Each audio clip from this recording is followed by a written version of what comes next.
La banque HSBC a publié dans un rapport intitulé The World in 2050 le classement des 10 pays avec les meilleures perspectives de croissance économique à long terme. On y trouve des habitués mais aussi quelques surprises. Voici la liste des 10 pays avec les meilleures perspectives long terme, riches en ressources naturelles et avec des démographies dynamiques et des démocratisations en progression. Les pays émergents d'Asie, d'Amérique latine et d'Afrique du Nord présentent un potentiel de croissance pour les investisseurs, très long terme en bourse. Ces aires géographiques font figure d'alternative à une zone euro en pleine crise et des États-Unis au ralenti. Source: Fonds monétaire international. Voici les 10 pays avec les meilleures perspectives de croissance économique à long terme selon HSBC. Rapport complet en PDF. Les Philippines. PIB 2011, 174 MDS euros. PIB 2050, 1308 MDS euros. Auparavant dépendante de l'agriculture et de ses ressources naturelles, nickel,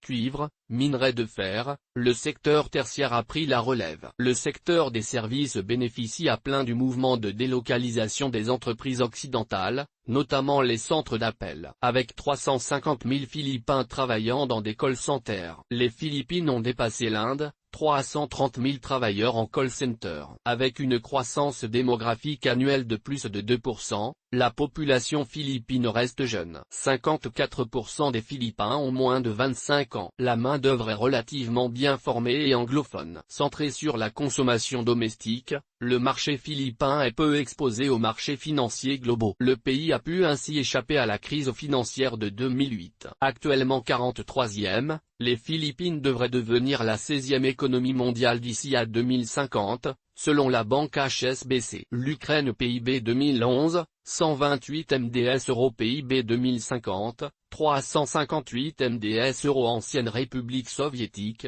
l'Ukraine est riche de terres agricoles fertiles, de gisements miniers et de ressources naturelles, charbon et fer en particulier. L'Ukraine est aussi le principal raffineur métallurgique d'Europe et de l'Est. Avec une croissance économique moyenne de 7,5% par an entre 2001 et 2008, l'Ukraine a été rattrapée par la crise économique en Europe. L'Ukraine commence à retrouver les taux de croissance d'avant-crise, grâce à la hausse de la demande d'acier, à l'augmentation des exportations plus 30% en 2010 par rapport à 2011, et un solide marché intérieur. Le bon niveau d'éducation est un atout pour le pays, un taux d'alphabétisation de quasiment 100% et une main-d'œuvre qualifiée attirent les investissements. Le Pérou. PIB 2011, MDS euros. PIB 2050, MDS euros. L'investissement privé booste l'économie péruvienne depuis les années 1990. Quasiment 14 milliards d'euros ont été investis dans le pays ces dernières 15 années. Deuxième producteur mondial de cuivre et argent, l'industrie minière représente à elle seule 60% des exportations du pays et continue à porter l'économie. Même si le pays est pressenti pour devenir le prochain joyau de l'Amérique latine, certains risques demeurent. Le Pérou se relève à peine de 2 décennies de guérilla et a ravi à la Colombie son titre de premier producteur de feuilles de coca. Le trafic de drogue a représenté 17 milliards d'euros en 2009,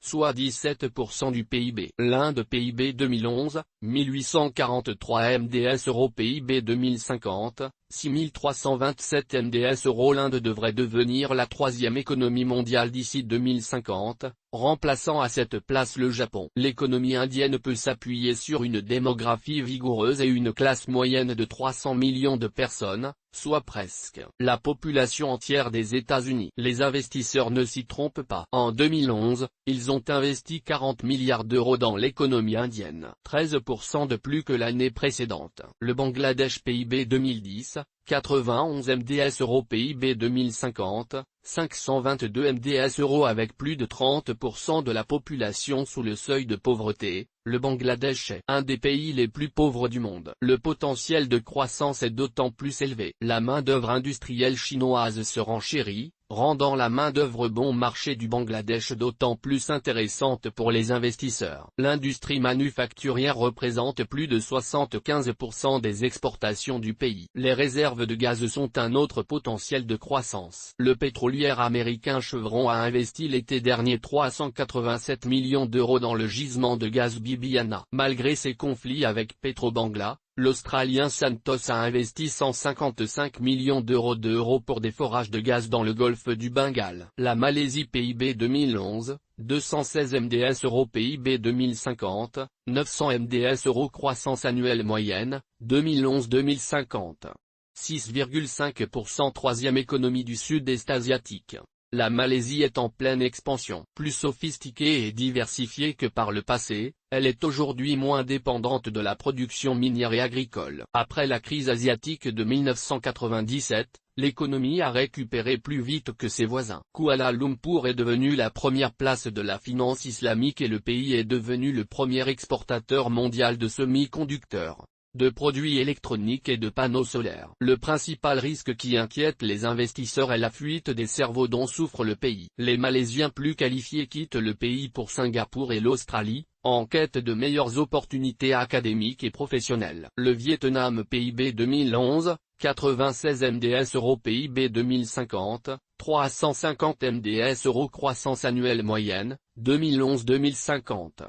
5,2%. L'économie vietnamienne dépend encore de deux facteurs peu attractifs pour les investisseurs, l'agriculture, le Vietnam est le deuxième exportateur de riz du monde, et l'État, plus de 40% du PIB est créé par des sociétés publiques. Toutefois, le pays a rejoint l'OMC en 2007 et commence à attirer l'attention des investisseurs. La main-d'œuvre peu coûteuse se présente comme une alternative plus avantageuse que la Chine, notamment pour les industries manufacturières et la technologie, comme en témoignent les investissements d'Intel, Samsung, Canon et Foxconn. L'Égypte PIB 2011, 178 MDS € PIB 2050, 903 MDS € deuxième puissance économique du monde arabe, l'Égypte profite d'une immense population jeune et d'une localisation géographique avantageuse, au carrefour entre l'Afrique, l'Europe et l'Asie. Mais à cause de l'instabilité politique chronique dont souffre le pays, ces prévisions sont à prendre avec des pincettes. Le récent printemps arabe a fait chuter l'investissement direct étranger de 93% dans les 3 premiers trimestres de 2011. Le secteur du tourisme,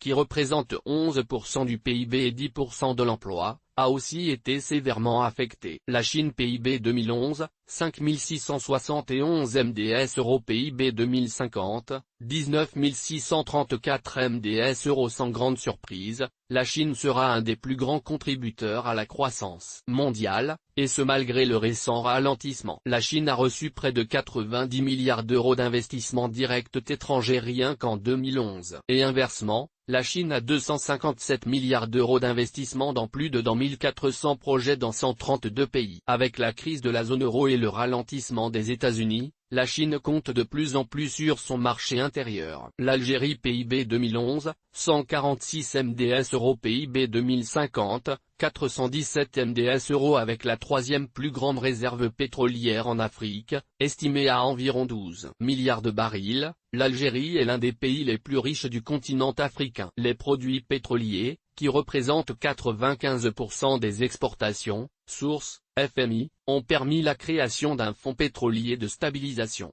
d'environ 43 milliards d'euros, protégeant l'économie algérienne de la chute des cours du pétrole en 2009. Le président Abdelaziz Bouteflika avait annoncé en 2009 un plan quinquennal de relance économique, avec un investissement de près de 115 milliards d'euros en infrastructures, la création de 3 millions d'emplois et construction de 1 million d'habitations neuves. Malgré la démographie vigoureuse du pays, plus de moitié de la population a moins de 35 ans, le pays souffre d'un grave problème de chômage structurel. Plus de 20% de la population entre 16 et 24 ans est sans emploi. Conclusion: PricewaterhouseCoopers anticipe que le groupe formé par les 7 principales économies émergentes, Chine, Russie, Inde, Brésil, Mexique, Indonésie, et Turquie, dépasseront avant 2020 le groupe des économies du G7, États-Unis, Japon, Allemagne, Royaume-Uni, France, Italie et Canada. Mais ces anticipations économiques sont bien sûr fragiles car l'avenir est par définition incertain. Guerre,